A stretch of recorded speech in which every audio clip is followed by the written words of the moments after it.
The Grand Plaza Hotel had seen better days. Standing 12 stories tall in downtown Chicago, its once elegant facade was now weathered, its golden revolving doors tarnished. But as I stood on the cracked sidewalk with the keys in my hand, all I could see was possibility. "Sarah, darling," my Aunt Victoria's voice dripped with false sympathy as she stepped out of her Mercedes. "We're having a family dinner tonight to discuss the estate. Surely you'll be reasonable about this situation." I turned to face her, noting how she carefully avoided touching anything around the hotel entrance. "There's nothing to discuss, Aunt Victoria. Grandpa Joe left the hotel to me." "A bankrupt hotel," my cousin Richard chimed in, emerging from the passenger seat in his designer suit. "Face it, Sarah, the old man lost his mind at the end. This place is worthless." Maybe they were right. The Grand Plaza had been losing money for years, at least on paper. The once prestigious hotel had fallen into disrepair, its guest list dwindling, its reputation fading. Every financial report showed mounting debts and declining revenue. But something didn't add up. My name is Sarah Chen, and until last week, I was a forensic accountant at one of Chicago's top firms. I'd spent 5 years tracking financial fraud and uncovering hidden assets. And one thing I'd learned: numbers tell stories if you know how to read them. "The family dinner is at 7, Aunt Victoria called as they retreated to their car. "Don't be late, and Sarah, do try to dress appropriately." I waited until their Mercedes disappeared around the corner before entering the hotel. The lobby, despite its shabby appearance, still held echoes of its former glory. Marble floors under worn carpets, crystal chandeliers dulled by dust but intact, and everywhere, little touches that spoke of my grandfather's attention to detail. "Miss Sarah, Manuel," the elderly bellhop who'd worked here since I was a child, hurried over. "We've been waiting for you." "How many staff stayed?" 12 of us. The core team. We weren't sure what would happen after Mr. Joe passed." I squeezed his hand. "You did the right thing, Manuel. Is his office still sealed?" "Just as he left it. Though your cousins tried to get in last week. Mr. Richard said he was conducting an inventory for the estate." "I bet he did." Grandpa Joe's office occupied the entire mezzanine level, overlooking a lobby through windows of frosted glass. I'd spent countless hours here as a child, watching him work while doing my homework. He taught me about business, about hospitality, about seeing the stories behind the numbers. "A hotel isn't just a building, sweet pea," he'd say, showing me the books. "It's a theater where every guest story plays out. Our job is to make sure their story has a happy ending." The office door opened with a familiar creak. Everything was exactly as I remembered. The massive oak desk, the wall of leather-bound ledgers, the old safe that had fascinated me as a child. But something was different. The safe door, always closed in my memory, was slightly ajar. "Manuel," I called down the stairs. "Did anyone manage to open the safe?" "No, Miss Sarah." Mr. Richard tried, but no one knows the combination. "Your aunt wanted to hire a locksmith, but I told them we had to wait for you." I approached the safe slowly. It was an old Drummond model, the kind they don't make anymore. Grandpa had taught me the combination on my 16th birthday. Every hotel needs its secrets, sweet pea, and every secret needs a keeper. The numbers were significant dates: the hotel's opening day, my grandmother's birthday, and the day he paid off the original mortgage. But as I went to close the safe door properly, I noticed something odd, a slight gap in the metal backing. My heart started racing. In my forensic work, I'd seen this before. A false back hiding a secondary compartment.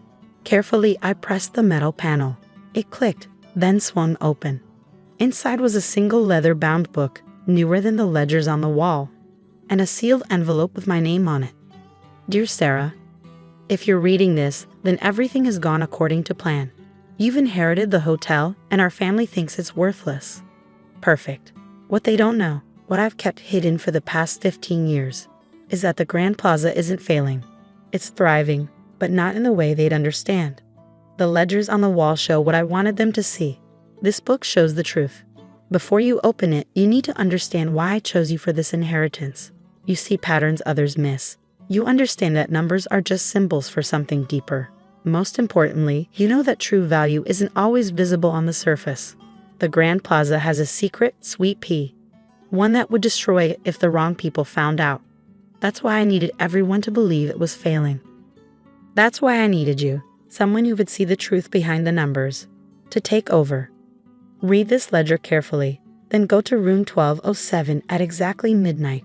What you find there will explain everything. Love, Grandpa Joe. P.S. Don't go to the family dinner. They're planning to pressure you into selling. Besides, the real story is in the basement, and you'll need time to find it before they realize what's happening. My hands trembled as I opened the secret ledger. The first page was a balance sheet, but unlike anything I'd seen in the official books, these numbers told a completely different story. The Grand Plaza wasn't just solvent, it was incredibly profitable. But the money wasn't coming from hotel operations, at least not entirely. There were coded entries, references to something called Project Legacy, and payments from numbered accounts that would have made my former forensic accounting colleagues salivate. But it was the note on the last page that made my blood run cold. The real treasure isn't in the numbers, sweet pea. It's in what the numbers are protecting. Find the basement key. Everything else will make sense then. My phone buzzed. Aunt Victoria, dinner in an hour. The family has a very generous offer for that wreck of yours. I smiled, thinking of the ledger in my hands. Sorry, can't make it. Too busy being poor and worthless. I had 6 hours until midnight and a basement to find. Part 2. Legacy of Secrets. The Grand Plaza's basement wasn't on any official blueprints. I discovered that while reviewing the building plans in Grandpa's office. According to city records, the hotel had a standard foundation and utility level, but the secret ledger told a different story. Manuel, I called, finding him organizing the front desk. Has anyone ever asked about the basement? He glanced around before answering quietly. Only Mr. Joe went down there. He had a private elevator in the service area. Your cousins tried to access it last week, but... He smiled. I might have forgotten to mention where it was. The service elevator looked like a storage closet unless you knew what to look for. A keypad was hidden behind a panel, and next to it, barely visible, was a quote etched into the metal. Every story needs a foundation. Grandpa's favorite saying. I checked my watch. 10:45 p.m. Time to solve this mystery. The ledger's entries became more intriguing as I studied them. Regular payments from Swiss bank accounts, references to artifact storage, and historical preservation. Most interestingly, a pattern of guests who paid enormous sums for stays in specific rooms, including 1207. My phone buzzed again. Richard this time. You missed quite a dinner. Last chance to be reasonable about this. Our offer expires at midnight. Of course it did. The elevator keypad accepted the same combination as the safe. As I descended, I realized this wasn't a short trip to a basement. The elevator went down at least 6 floors below street level. When the doors opened, I gasped. I wasn't looking at a basement. I was looking at a museum. Climate-controlled rooms stretched in every direction, filled with artifacts, artwork, and historical documents. Each piece was carefully cataloged with detailed provenance records and insurance documentation. This wasn't just storage, this was a recovery operation. Impressive, isn't it? I spun around. An elderly man in an impeccable suit stood watching me. Dr. Marcus Klein, he introduced himself. Your grandfather's partner in Project Legacy. I've been waiting for you. Over the next hour, Dr. Klein explained everything. Project Legacy wasn't just about preserving history, it was about correcting it. During World War II, countless artworks and cultural treasures were stolen, he explained as we walked through the gallery. Many were never recovered. Others ended up in private collections through questionable means. Your grandfather provided a solution. The Grand Plaza, it turned out, was more than a hotel. It was a sophisticated operation for authenticating and returning stolen art to its rightful owners. The special guests, who paid enormous sums, weren't just staying in hotel rooms, they were participating in carefully orchestrated returns of their family's lost treasures. Joe developed a brilliant system, Dr. Klein continued. The hotel's legitimate business provided cover. The losses on paper concealed the massive insurance payments for recovered artifacts. And the basement, he gestured around us. This is where we document everything before restoration. My forensic accountant's mind raced, understanding now the brilliance of the financial structure. The numbered accounts, trust funds established for families seeking a lost heritage. Your grandfather never took payment for returns. He set up funds to help families maintain and protect their recovered treasures. I checked my watch. 11:50 p.m. Why room 1207? Dr. Klein smiled. That's where it started. Go see for yourself.